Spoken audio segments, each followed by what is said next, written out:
Ladies and gentlemen, happy Fat Tuesday. Thanks so much for coming. I appreciate you being here. I brought in one of the world's foremost title experts in the entire world. She just got back from Milan, competing in the title Olympics. It's before the regular Olympics. They don't televise it as much. I did gold, by the way. Yes, gold medalist right here. You're welcome. Teresa Burnett. We're gonna talk. So there's a new law that's going to take effect on March 1st. So we got 2 weeks to get this figured out. Honestly, it doesn't sound like too big of a lift, but it is an extra step that you need to be aware of, because if not, she told me she can get fined $10,000. So every title company that you deal with coming March 1st, if they have not told you they're about to become a pain in the butt, we're here to explain why, what you can do ahead of time. That's right. And what it all means. And really how easy it is. How easy it all is. Before I get started, I'd like to introduce my coworker and my senior ethical officer, Felicia Benefides. Felicia, say hello. Felicia's trying to get out of the camera. And also I brought a special guest, JP, we call him, Jack. Jack is my business developing person. So anybody that's listening to us, I say he's our keeper. He takes care of Felicia and make sure that we stay in the right place. So we are going to talk about the new law that Colin was talking about. It's called FinCEN. And Felicia has done a lot of research for us. I just want you to know that we're not talking just because we heard it. We're good. Felicia and I have attended every webinar put on by Texas Land Title Association, Texas Department of Insurance, West Court, everybody. And I think the most confusing thing to us, which if it's confusing to Felicia and I've been doing this for over 44 years, it's got to be confusing for a normal person because we are not normal. So basically what FinCEN does, and Felicia, I don't think I brought my glasses, did I? You got it? Mm-hmm. Okay. It's a regulatory program. First of all, let you know that we are not attorneys. All the information that I'm giving you I'm supplying to you is what we got from the FinCEN website and what we received from their webinars that they've been giving us. Every webinar is different. And this is one reason why we decided to do this, Colin, because we hear one thing and then the next time we hear something totally different. And that's the way it is with new laws. Yes. And so what FinCEN is telling us is that these laws are going to be changing every day. There will be a new change. Some people, you poor agents and everybody, are going to think, what is wrong with the title companies? You ask us a question, now you don't need it, but you need this. No, we're going to need whatever they tell us to need. We're regulating. They're looking for money laundering, just to break it down. They're looking for money laundering. What's going to be affected? Felicia, I know you had a list for me, and I don't have my glasses. Can you tell me who's going to be affected by this? First of all, pretty much everybody is going to be affected.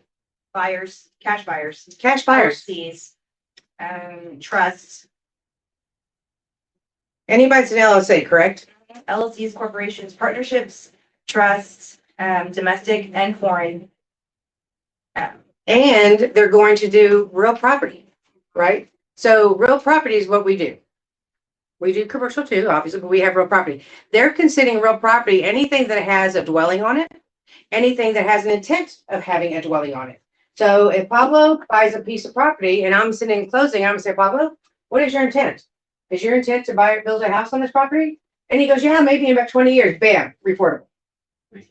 It doesn't have to be, it's now going to be built on. If there's an intent to build a 1 to 4 family residence, even, I have to say this, it even kind of sounded like a cult on one of them, right? They said our domestic value that would supply several homes. I'm thinking, what is that? You know, but the answer they're going to be reported. What they're going to do is if you're an LLC buyer, LLC.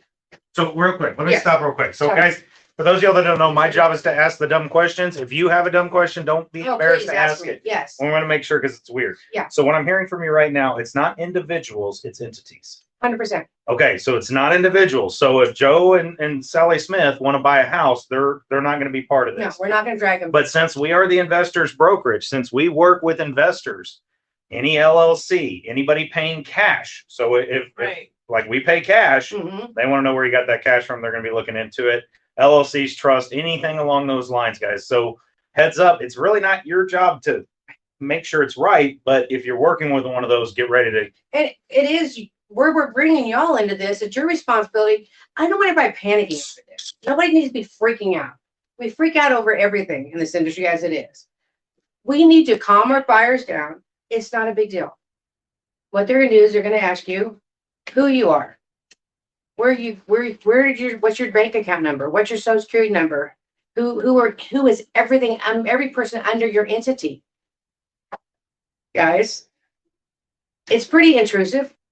But the reason for this is they're going to build a database and they're going to make sure that there is no money laundering going on. I had a client today I talked to before I got here. That's an investor, and I'm telling her about it. She goes, I don't have anything to worry about. Everything I do is great.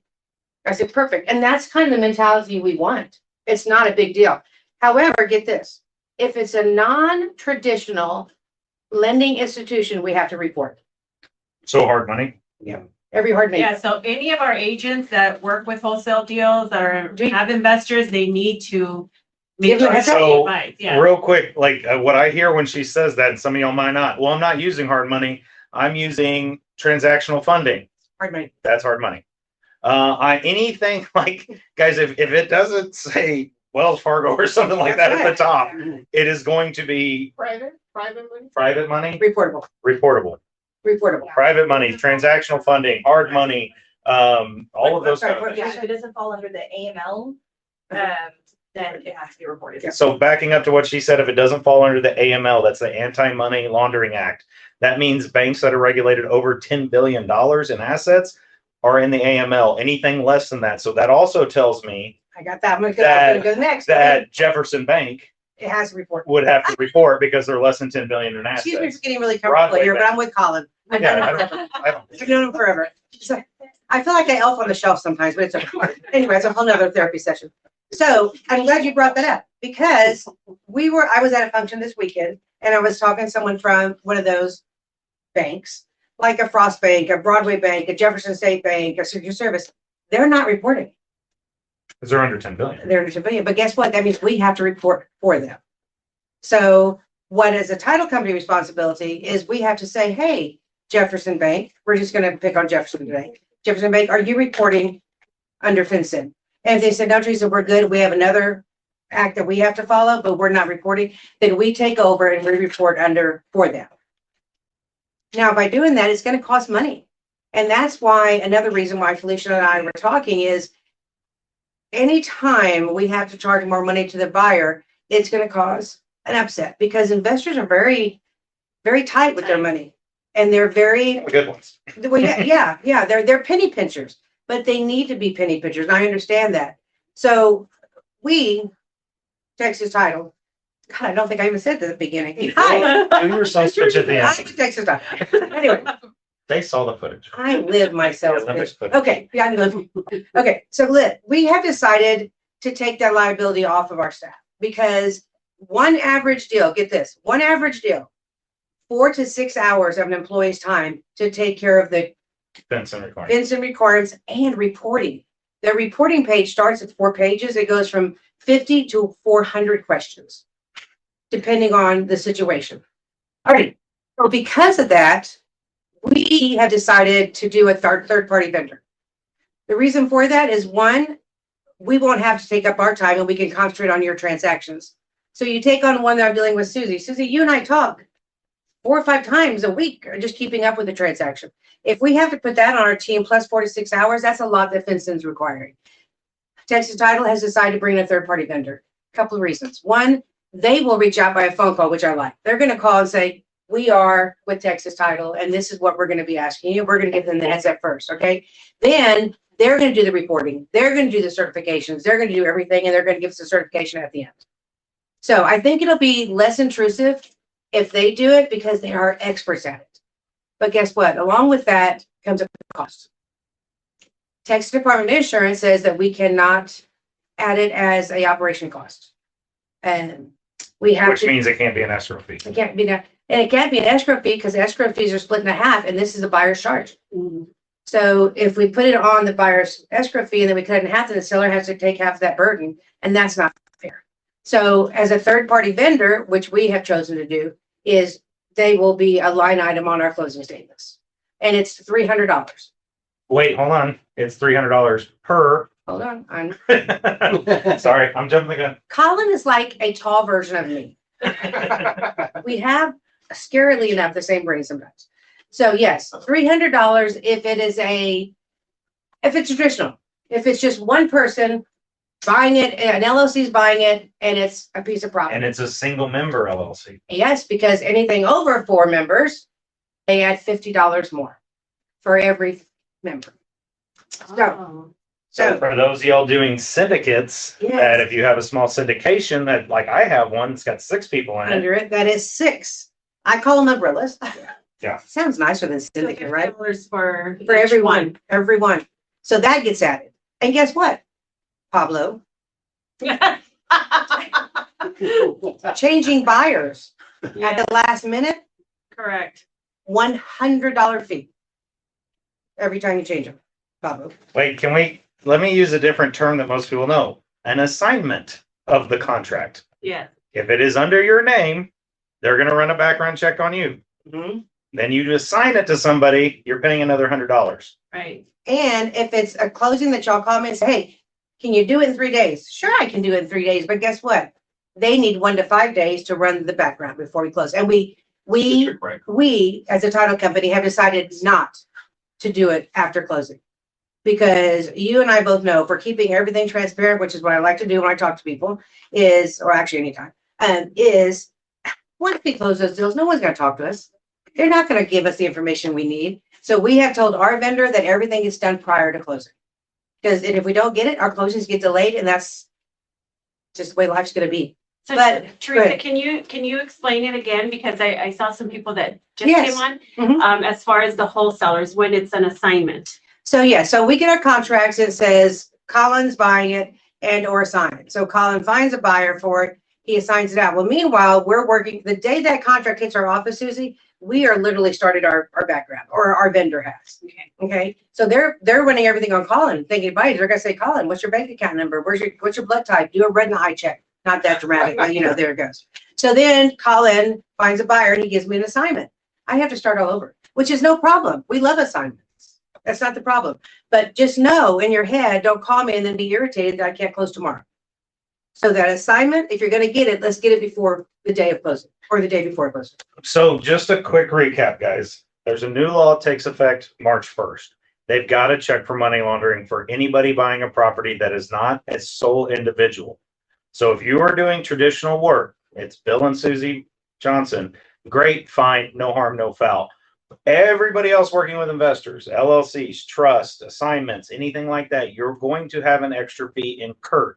She's using an outside vendor, so that means the fee's probably going to be a little bit higher than her doing it in-house, but she's got staffing constraints, right? We still want to be able to close on time. It's going to vary from person to person, a lot like an escrow fee. Mm-hmm. I don't think, is there a specific charge that the government's mandating? No, the government's not mandating charge, but the government would also if I up my staff to take care of this, which we could, the government will not allow us to bill for our staff. Ah. So I believe it's a needed situation. Everybody can hate me if they want to, but it doesn't really matter.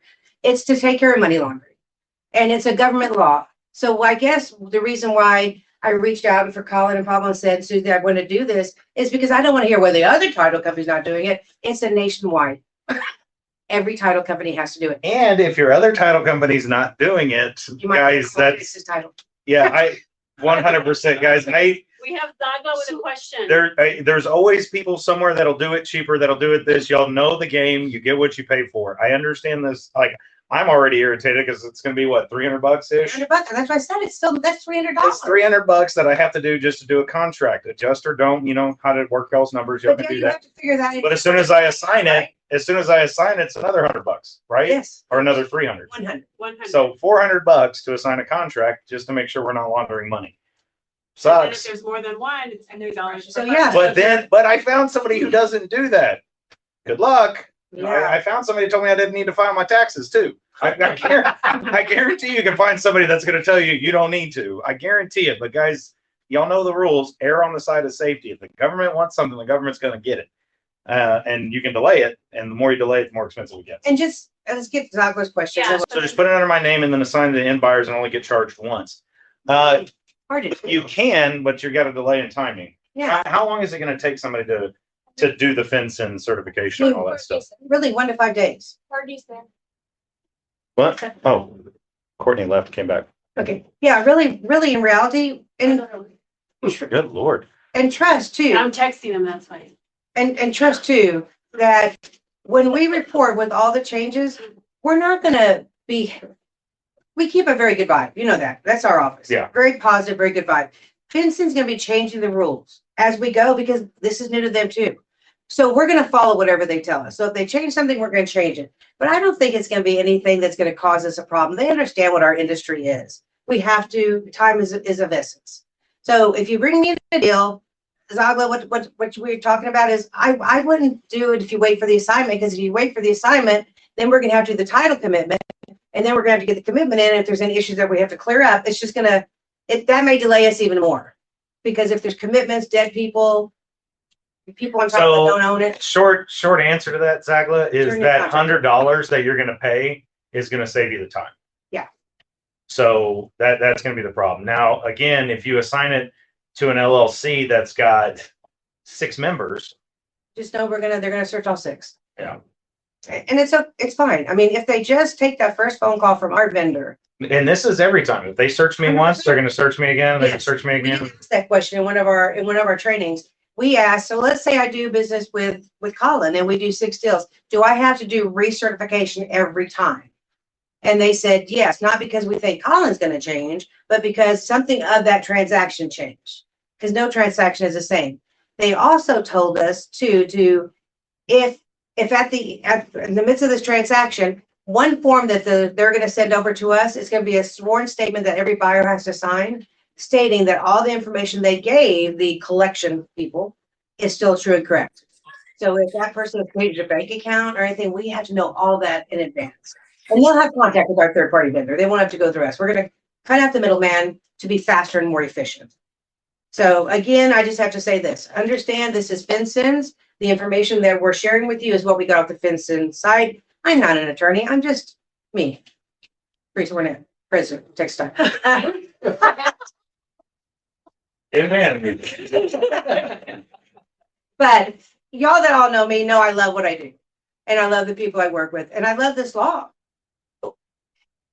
And ladies and gentlemen, the reason why I had her come in is I know how many of us wholesale. I know how many of us work with investors. Investors, especially the good ones, are the ones that read every single solitary line. Mm-hmm. And just like getting a loan, just like anything else, the government's going to crawl up your butt and see what it is that they're looking for.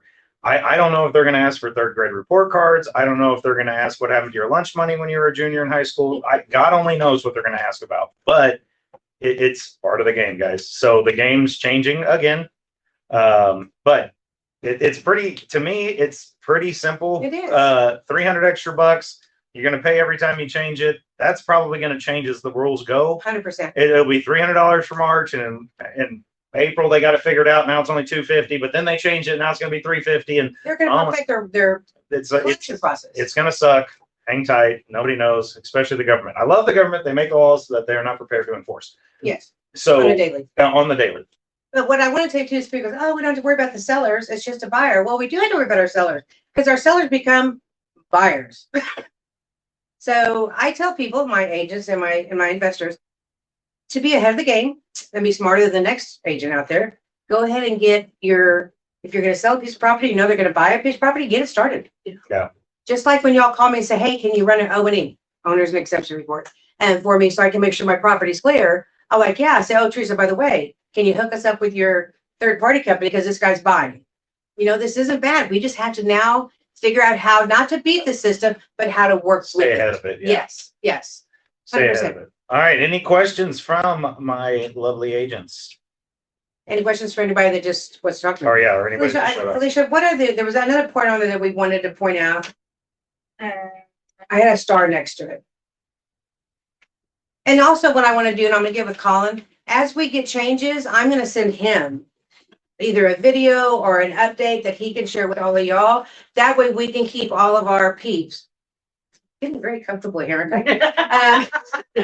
I can keep them all in the loop as we go. I don't want y'all to be surprised.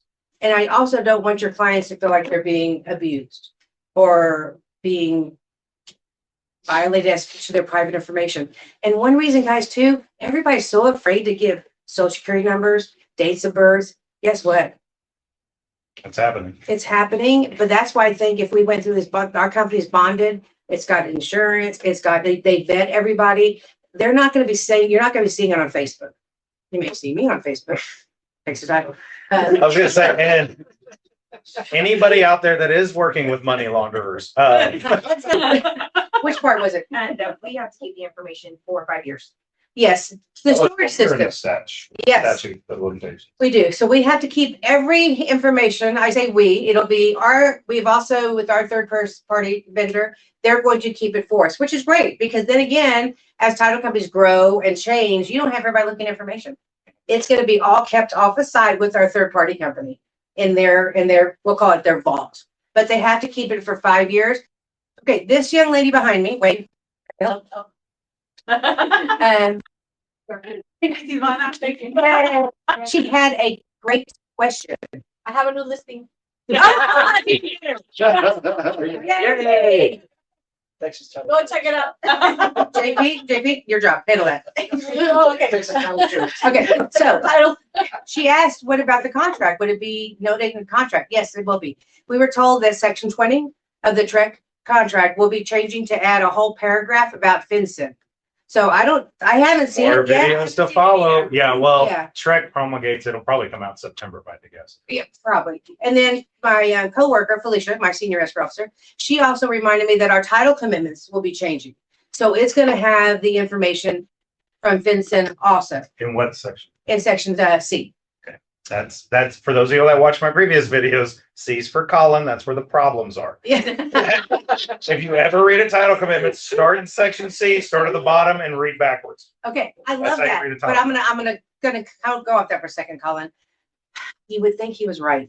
And he used to be 100%. Now they've started adding memorandums on, I almost said a word. Read the asterisk. On B, which B, Colin and I, we've gone through millions of commitments together in classes. Schedule B was like restrictions, easements, blah, blah, blah. We just go, okay, thank you very much. Boom, we go to C. Well, guess what? Memorandums are now being listed on Schedule B. And a memorandum could be a memorandum by an investor, a memorandum by just someone that's irritated. The postman didn't like the Oh, they're bond. not showing up on C. No, they're showing them on B. Oh. And that really, I'm not gonna lie, I look at memorandums because even though memorandums, I have been told, I'm not an attorney, I have been told that they're not worth the paper they're written on. It's still a lien that we have to clear. So in Schedule B, if it's there, we still have to take care of it. But Schedule C was where all our liens will be, the FinCEN verbiage will be in Schedule C. But again, we all know in reality, we send them to y'all, we send them to the buyers, send them to the sellers, but if the buyers and sellers probably don't read them. They probably look to their people to make sure everything's taken care of. But like Colin keeps saying, stay tuned because there's gonna be a lot of changes. There are, but we're gonna work with Colin and his team and give Colin the updates. Yeah. The minute we can get them. Anything else that I can help y'all with? Felicia, is there anything else that we need to direct them to or to help them? No, I think just getting everything in a timely manner so it doesn't hold your closing. I think this would be really important to communicate with your buyers. So guys, for those of y'all that work a lot with buyers, I know if you've watched any of my videos, any of my training, I always tell you to coach your buyer through the lending process. Some of the things that I say is I was like, guys, they're going to ask you for a whole bunch of documentation. The only thing that can slow down your home purchase is the lender. So when the lender calls you and asks for something, please realize it's not them being a pain in the butt. It's the underwriter being a pain in the butt. So they need this to defeat the dragon of the underwriter. Now, with that being said, I tell them, please respond to your lender as quickly as you possibly can. If they ask you for a document, save it in a folder on your desktop because they will ask you again, which is super annoying. And now you just have it all right there ready to go. I'm not sure why. With this FinCEN, I would do the exact same thing. Inside that lending folder, create another folder that says FinCEN, and they're going to ask you for all this crap. Save it in there because they're probably, unless I miss my guess, they're probably going to ask you 10 minutes before closing. They will. And guess what? And here's a little tidbit of advice. When they ask you for it, don't say, well, I already sent it to you. Well, not to be rude, but nobody cares. We wouldn't ask you for it, or the underwriter wouldn't ask you for it, or FinCEN wouldn't ask for it if they had it in front of them. So just shoot it off again. And I think that's a really good idea. If you have it on your desktop, just shoot it off. We get that all the time. Well, I gave it to you. And they say, oh, okay, well, thanks. Obviously, I couldn't find it. So give it to me again. That'll help speed up the transaction. Just give it to them and then complain about it a little bit later. You can call us. We'll listen to you. A quick question. I work with a lot of wholesalers. I do a lot of their transactions. So if they're doing a transaction, they do a 1 to 4, they're Susie Williams and or assigns, is it gonna charge me the 300 as well? And then when we get an assignment, it's gonna charge them, or is No. it just gonna charge The the, $100 for the change of the buyer.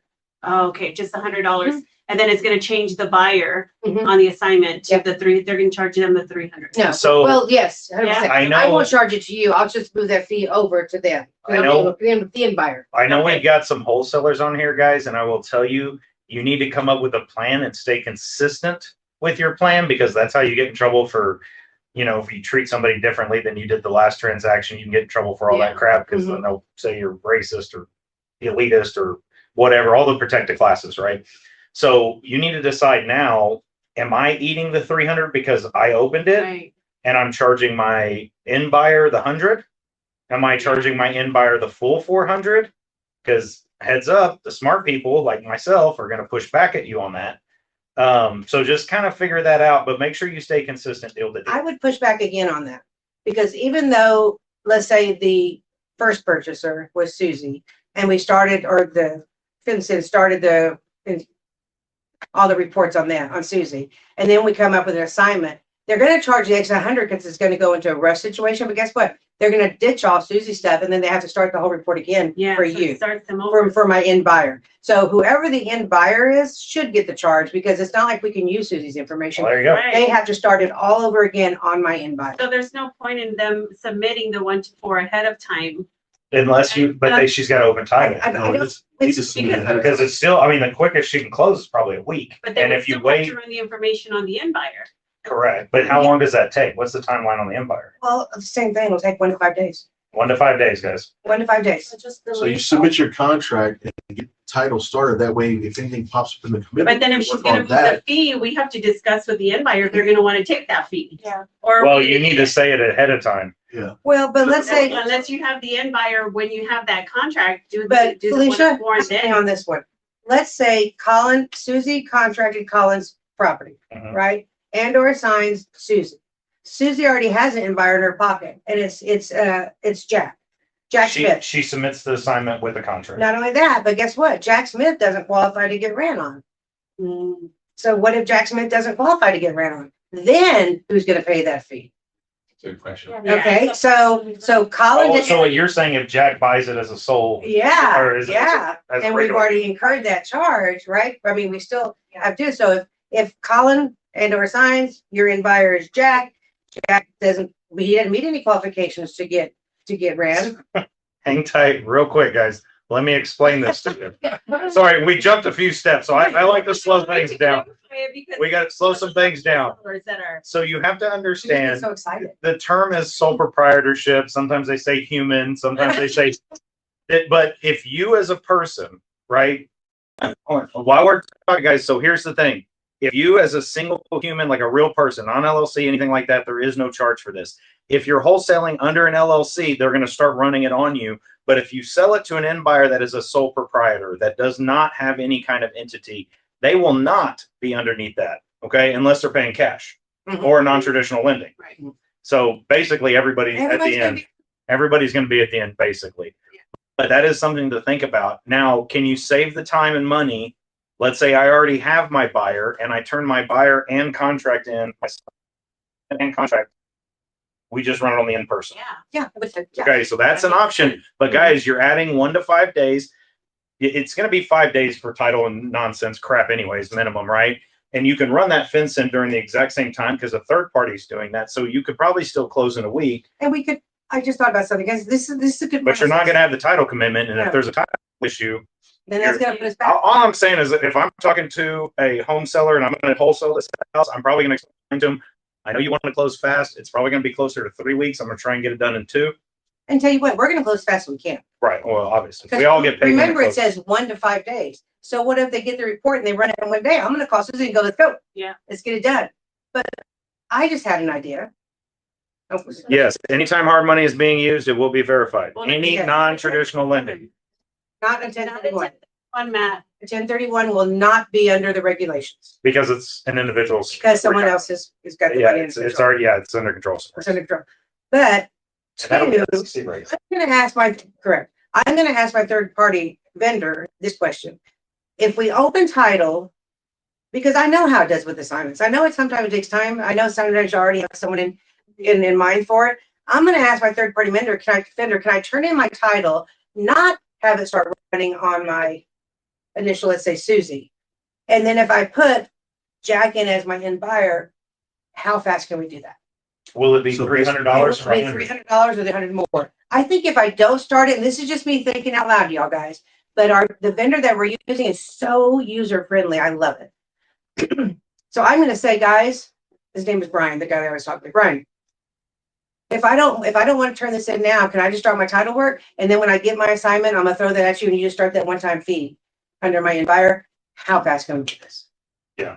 So that way it doesn't fall on the assigner, but rather Yeah. the assignee. Yeah, And then so the assignee catching an extra $100 fee, they just pay the $300. It's 100, 300. it'll be 300 because I haven't started yet. Yeah, And But then again, just we're gonna FYI, evolve through here. yeah. just FYI for everybody listening, Susie had made a comment when it kind of went out about adding that in on your assignment contract. So guys, if you have your own assignment contract that you created, if you add that in underneath the fees, like how you put in your TC fee underneath there, add in the FinCEN fee, you know, the one-time $300 fee, and then boom, that's covered for when you turn everything into Teresa. And then that also helps. And and honestly, guys, I know some investors are really tight. To me, this is an easy sell. It's Mhm. not me, it's the feds. That's right. And is it something that the buyer has to pay? The buyer has to, yes. It cannot be paid for by a realtor. It cannot be paid for out of commission. So yes, no, we ask those There questions. you go, guys. I can't pay for it for you. We couldn't pay for it. We even asked, well, can we pay for it as a cost of doing business? Absolutely not. Can There you you go. help us with the language that we could add into the contract so that way the buyers, you know, can already. Yeah, we can get it actually from FinCEN. We've been directly working with them. And we keep talking about $300, and Colin had talked about this earlier. This is what we're doing at Texas Title. Another title company may say, don't worry about it. We're gonna have our employees covered and it'll be fine. So that's great. But just remember that there's certification and stuff that have to be done. But everybody may have a different fee. Everybody's gonna be different. This is our choice for the protection of ourselves, our clients. So Texas Title is charging 300. Yes. It will probably, if anybody else can uses change. that third party vendor, it will probably be the same amount. I don't know 100%. Teresa to really pad her fees. No, I can't. That's So- illegal. So if anybody else is using that third party vendor, it should Yeah, be And similar. it's a very big company, so they probably will be. Yeah, so there might be a lot of them unless they bring it in house, which will be the big guys. Yes. University, somebody Maybe Capital, Alamo. Yeah. They might bring it in house, maybe. They could. I personally, I'd be a little bit, especially at the beginning. I think I'd be hesitant because I'm That's me. trying to train my people. Confidence in my team and my assistant, but because the changes are going to be in my mind daily, I don't want to miss a change and it costs me thousands of dollars. Well, and then you have like you The got liability. liability. Yeah, it's like it's you. They did it. So until it gets settled down and FinCEN knows exactly what we're going to be doing on every transaction, I'm going to put that on my third party vendor because I don't want to put that pressure on my team. That's just a lot. It's a lot. It's a lot what I want for lunch today. Exactly. I had another question. Oh, yes. Can you make a document showing this information like a cheat sheet to reference? I Can we can. just put it on Uncle Sam's tab? We can, and I'll send it to Susie. And I'll have What her, on Uncle Sam's tab? Exactly. Can we put what on Uncle Sam's tab? oh, is it like a write-off? Is the $300 a write off? Is that what you're asking? I don't know. I'm not, Ask don't your know. accountant. She's not an accountant or a lawyer. I'm not. Remember, Zach, it's not gonna be charged to the assigner. It's gonna be a charge at the end of the day. The the buyer. assignee is the buyer has to be the one to pay it because it's them that's being checked into, not you or me or anybody else that's assigning the Okay. contract. So they'll always have to pay the original buyer and then they're all. No, no. One. 300 and Once you- 100. Yeah, once you turn in the contract, then it'll be transferred over. Yeah, exactly. You're gonna have to ask if you can write that $300 off. I It's a joke. LOL. I don't honestly don't because I buy and I'm like I'm not joking. If I can write off $300, I'll do it. Yeah, it might be. We don't know. Yeah. We don't know. I mean, By the way, we talk business over these king cakes. Like I'm writing these off. Like yeah. $20 for the king Yeah. cake. I'm writing it off. I mean, I had to get a new tube of red lipstick for today. Write it off. I You're on camera here. everything. I'm doing business. I'm glad that we're laughing. I'm glad that this is the vibe I wanted for the Zoom. It really is. I didn't want people to panic. I just wanted to get the information out there so people would understand because knowledge is power. when people don't know these answers, they get fearful, and then Well, and or Yeah. angry, right? Yeah. A lot of people, especially when it comes to a fee, they default to anger. And then Yeah. you got the first person to an objection always wins. First person to an objection wins. And this is an objection. I'm not going to buy it because you're charging me a ridiculous $300. If you're charging a ridiculous $300, say that we're going to charge you $300 first, that's right. Yeah. and don't let it be a surprise because that will sour a deal. And I'm telling you this, just as a business aspect of it. When I talked to our vendor and I saw everything they had to do, hourly wise, it would cost me a heck of a lot more than $300. Even putting the liability issue aside, paying someone, they're saying the average is 4 to 6 hours per client. So I'm going to pay an employee 6 hours to do a report that, Talk about a miserable job. yeah. Filling out government forms all And then day. fighting with buyers that don't want to give I want to information. give information. It's So not something I would like to do. also, one thing that we're doing just to, because we're evolving with this change, when we send out our thank yous for the contracts and the assignments and everything, we're going to add something in there to kind of try to give the buyers a heads up. Saying, we are abiding by this law, FinCEN, you will be contacted by so we're doing our best trying to get out there, so it's not all falling back on y'all. So All right, that's all I have to say. about that. Any other I questions? lost about everything else. But I should sit next to you. you really should. I'll drink water and you sing and we'll Oh just. my God, would be great. Okay. Okay. Any other questions? Anybody? Anything wonderful? Thank you for showing up. Thank you Thank for you getting very smarter much. today. Thanks for taking your job seriously, even if you are doing it part-time, because this is what makes us professionals, is knowing what's going on. 100%. And to stay professional and to look at everything in a positive way is Yeah, so we'll get important. it out to you, Zagla. As soon as I receive it, I'll send it out. Yeah, Anytime we'll I get to get the it out office. in an email. We'll send a recording of this video so you can watch it one more time later, and we'll send the cheat sheet. And with if you. anybody needs to find Felicia as my senior escrow officer, or me, Excuse me. Felicia Benavides, and she's so beautiful. Well, you are. Yeah. So who my person is, and I call him my keeper, is Jack. So Jack knows everything we know. He's our business developer, and he knows how to find us if y'all can't. So thank you for joining us, and I hope you join us again because we'll be doing some more of these videos for you. All right, wonderful. Love you guys. We'll talk again soon. Thanks for showing up. Thanks for making the call.